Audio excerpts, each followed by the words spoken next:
Alors, les techniques promotionnelles. C'est un ensemble de techniques qui consiste à ajouter temporairement un avantage supplémentaire à un produit, bien ou service, dans le but de stimuler la demande en augmentant le rythme ou le niveau des achats. Autrement dit, vous faites une action qui va intéresser le client, soit qui va l'amener à votre produit alors qu'il n'en a jamais été intéressé, ou alors tout simplement qui va le pousser à acheter plus votre produit par rapport à ses achats habituels. Alors, les principales stratégies promotionnelles, elles varient selon la cible. Si la cible est un acheteur final, il vaut donc faire la stratégie de faire essayer ou réacheter ou fidéliser. Autrement dit, attirer le nouveau client ou tout simplement lui dire tu as déjà acheté, mais comment tu fais une promotion que c'est moins cher, viens réacheter. Ou alors fidéliser, c'est-à-dire tu viens acheter de temps en temps notre produit, mais finalement on va te faire prendre goût à notre produit que tu n'achèteras plus que le nôtre et tu vas devenir fidèle. Les réseaux de distributeurs, ben, c'est pousser le produit. Autrement dit, forcément, au niveau des grands magasins, parce que les réseaux de distributeurs, c'est ça, les magasins, on est bien d'accord que si on est dans un magasin mais qu'il y a plein de concurrents et qu'ils sont plus visibles que nous, ce n'est pas intéressant. Faire une promotion va devoir forcer le distributeur de mettre notre produit en avant, avec des pancartes, avec éventuellement une tête de rayon, une gondole, etc. Ça, c'est un peu une tête de gondole, ça, c'est un peu qui voit comment ils font. Vous pouvez même dans certains moments, imposer la façon dont la promotion doit être placée dans le magasin. Et donc à ce moment-là, ben, le distributeur, grâce à votre promotion, il va avoir envie de pousser le produit et le mettre en avant puisqu'il peut attirer des gens également dans son magasin par rapport à votre promotion qui vont évidemment, eux, aller acheter aussi d'autres produits, ce qui va pousser les ventes du distributeur. Et pour la force de vente, ben, stimuler l'effort commercial. Autrement dit, ben, c'est faire monter le chiffre d'affaires, tout simplement, hein. C'est augmenter les ventes pour votre entreprise. Alors, les principales techniques promotionnelles pour les fabricants en direction des réseaux de distributeurs, il y a la promotion à l'égard du réseau pour faire référencer le produit. Autrement dit, il y a aussi des distributeurs chez lesquels on n'est pas présent et en promouvant notre produit, on va les inciter à prendre la décision de nous inclure dans leur distribution et donc d'avoir une place dans leur rayon. Les réductions de prix, forcément, les présentoirs et les animations sur les lieux de vente. Autrement dit, tout ça, c'est quelque chose qui est intéressant pour les distributeurs, puisque la réduction de prix, ça veut dire que ça va attirer des gens dans son magasin qui ne vont pas acheter que notre produit, mais qui vont faire un tour dans le magasin. Donc, c'est intéressant pour eux. On va leur fournir des présentoirs et une animation sur les lieux de vente pour pousser encore plus de produits. Une animation dans un magasin, il est prouvé que ça fait toujours venir plus de monde dans le magasin. Pour les détaillants en direction des consommateurs, il y a les produits d'appel, les GSA. Donc les produits d'appel, c'est-à-dire le produit qui va interpeller les gens et qui va faire s'arrêter et s'intéresser. Les cartes de fidélité, les couponnages, les offres de remboursement, les cadeaux d'échantillons, les loteries et concours, ben, tout ça sont des offres professionnelles qui vont intéresser le client et qui vont faire arrêter le client dans les petits commerces. On parle bien ici des petits commerces. Alors, au niveau des techniques de parrainage, le sponsoring et le mécénat, alors, il faut savoir que le sponsoring, c'est purement commercial et que le mécénat, c'est purement social. Alors, il y a la stratégie pour le sponsoring qui est totalement économique, puisque c'est vraiment pour faire de la valorisation commerciale, c'est pour faire vendre.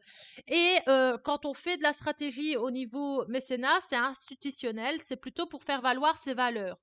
Autrement dit, le sponsoring, c'est clairement pour avoir un retour sur l'investissement sponsoring, tandis que le mécénat, c'est plus pour montrer les valeurs généreuses de l'entreprise qui vont faire que les gens vont s'intéresser à l'entreprise, mais c'est pas spécialement dans un but de booster les ventes.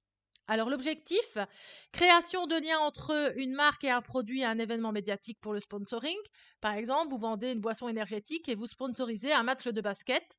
Forcément, vous allez même peut-être même fournir des échantillons pour pouvoir faire découvrir.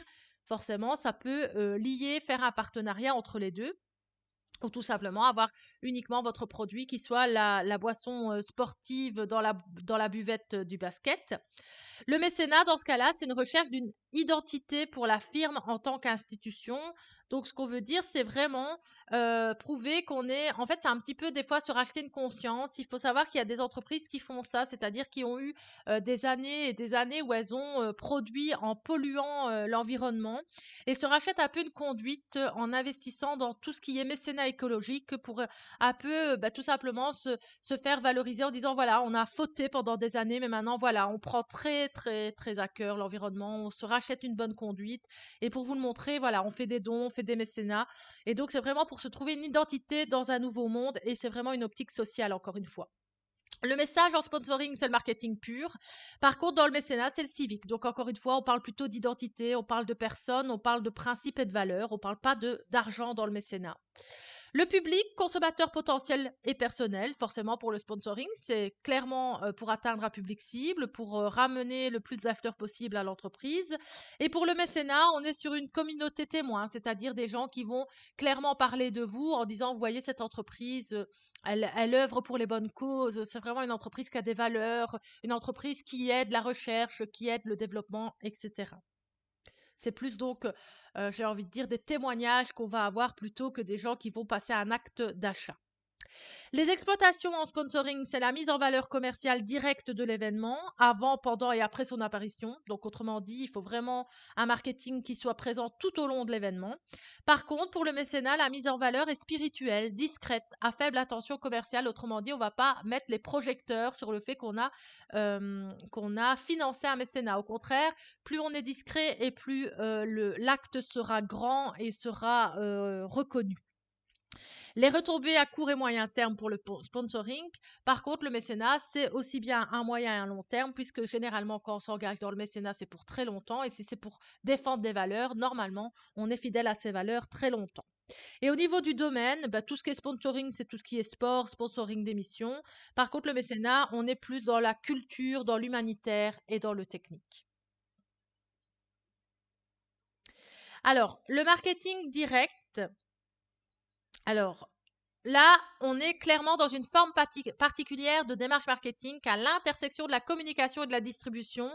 Sous certaines formes, on parle de vente relationnelle et c'est ce qui est caractérisé par l'utilisation de bases de données permettant d'établir des contacts personnels, c'est-à-dire que vous allez récolter les données de vos consommateurs pour pouvoir leur envoyer des mails, pour faire du mailing, pour leur téléphoner, etc.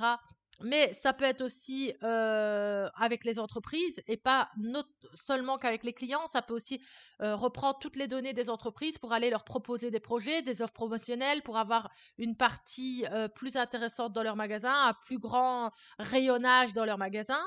Et alors, tout ce qui est recours à une technique de communication qui a pour effet de susciter une réponse immédiate ou du moins à court terme.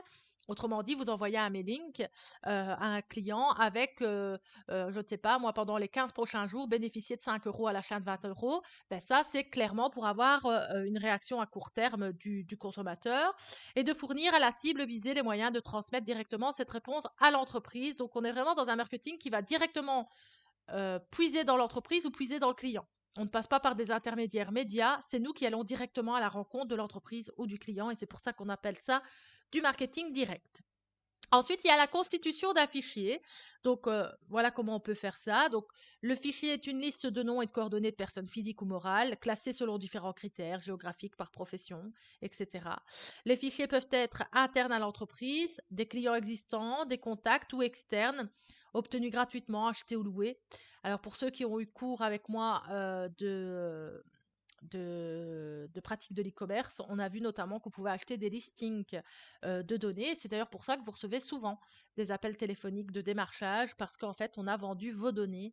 Ce sont des fichiers qui sont vendus à l'étranger souvent et on a donc vendu vos données pour pouvoir vous faire du démarchage. Alors, les domaines d'utilisation, c'est la prospection de nouveaux clients. Clairement, on veut s'attirer des nouveaux clients. La vente directe, donc on peut proposer directement une vente avec un lien dans un mailing, par exemple. Le suivi des ventes, voir un petit peu comment ça se passe. Et la fidélisation de la clientèle, notamment par l'offre directement de produits ou tout simplement d'offres de fidélisation par coupon, etc. Alors, les outils du marketing direct, vous l'aurez compris, je vous l'ai dit, hein, c'est le mailing, le phoning. Donc, le mailing, c'est l'envoi de mails massifs. Le phoning, c'est les coups de téléphone massifs. Le faxing, qui est de moins en moins évidemment reconnu, mais dans les entreprises, ça s'utilise encore. Voilà. Et donc, alors il faut faire attention que on confond souvent le mailing et le emailing. C'est vrai qu'on a tendance à appeler le emailing mailing aussi maintenant, mais en fait le mailing c'est clairement par voie postale, tandis que c'est encore manuscrit, tandis que le emailing c'est clairement les messageries électroniques. Mais bon, dans le jargon maintenant on appelle le mailing aussi bien tout ce qui est envoi postal ou envoi par messagerie. Les relations publiques, c'est un ensemble d'activités de communication et d'information mis en œuvre par une entreprise, soit à l'intérieur de l'entreprise, les relations publiques internes, pour instaurer et développer un climat de confiance, renforcer la cohésion entre ses différentes composantes, affirmer la culture d'entreprise, motiver les salariés, soit à l'extérieur de l'entreprise pour développer de bonnes relations entre l'entreprise et ses différents publics, les clients, les prescripteurs, les fournisseurs, les représentants de collectivités locales, etc., etc. En fait, c'est créer cette relation. Et vous savez, quand on crée une relation, c'est important. Parce qu'il y a un climat de confiance qui va se dessiner. Et plus il y a un climat de confiance, et plus on va justement aller aux actes. Donc, soit des actes de vente, soit des contrats, soit un meilleur travail, un meilleur rendement. Ça dépend un petit peu dans quelle optique on se base. Donc, les outils des relations publiques, il y a d'abord pour les cibles internes, il y a tout ce qui est journal d'entreprise, livret d'accueil, des nouveaux embauchés, organisation de cérémonies, des tournois sportifs, revêt de fin d'année. En gros, tout ce qui est en lieu de rallier les gens, de communiquer. Donc vraiment parler entre eux, la rencontre, se voir, s'intéresser à l'autre et pas uniquement à son travail. Pour les cibles externes, c'est les lettres d'information, les visites d'entreprise, les journées portes ouvertes, les communiqués, conférences, la transparence vis-à-vis de son public en gros. Venez voir, venez à notre rencontre, nous avons envie de vous connaître. C'est un peu ça l'idée des relations publiques.